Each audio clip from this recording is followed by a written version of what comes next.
La salud de un río depende sobre todo de la calidad del agua. Si miramos bajo la superficie y vemos pequeños insectos, pequeños animales escondiéndose debajo de las piedras, señal de que tenemos un río sano. Pero si la calidad del agua no es buena, entonces debemos preguntarnos qué le hacemos al río. Los vertidos más o menos contaminantes que provocamos son hoy por hoy un problema difícil de erradicar, pero es cierto que gracias a depuradoras como esta, cada día la situación es diferente a la que teníamos antes. Y si no, vean. Esta imagen es de la década de los 60 del siglo pasado. La espuma que generaban los vertidos contaminantes era un juguete para un niño de la época.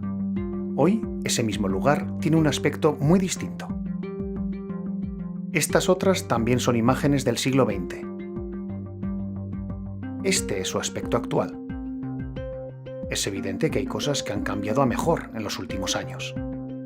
Estas mejoras son consecuencia de nuestra propia autocrítica, porque nos hemos convencido del respeto que merecen los ríos. Para conseguir estos cambios hay que planificar las cosas con cuidado y a largo plazo.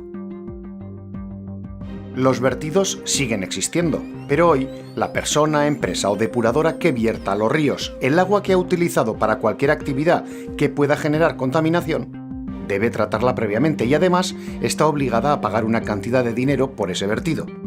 Un dinero que se utilizará para paliar los efectos del vertido mismo. No debemos bajar la guardia.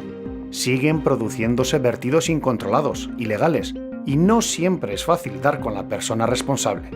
Con dinero de nuestros impuestos y con el dinero que deben abonar quienes realizan vertidos, la Agencia Vasca del Agua planifica los trabajos para intentar mantener la salud y biodiversidad de los ríos.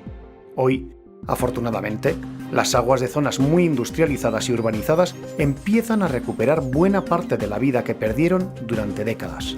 Es muy difícil que estos ríos recuperen a su paso por zonas tan habitadas el aspecto que un día tuvieron, pero en la medida en que veamos florecer la vida en sus entrañas, será señal de que vamos por buen camino. Este es el bifidus activo de nuestros ríos, la prueba de que estas aguas recuperan salud, de que estamos en un río vivo.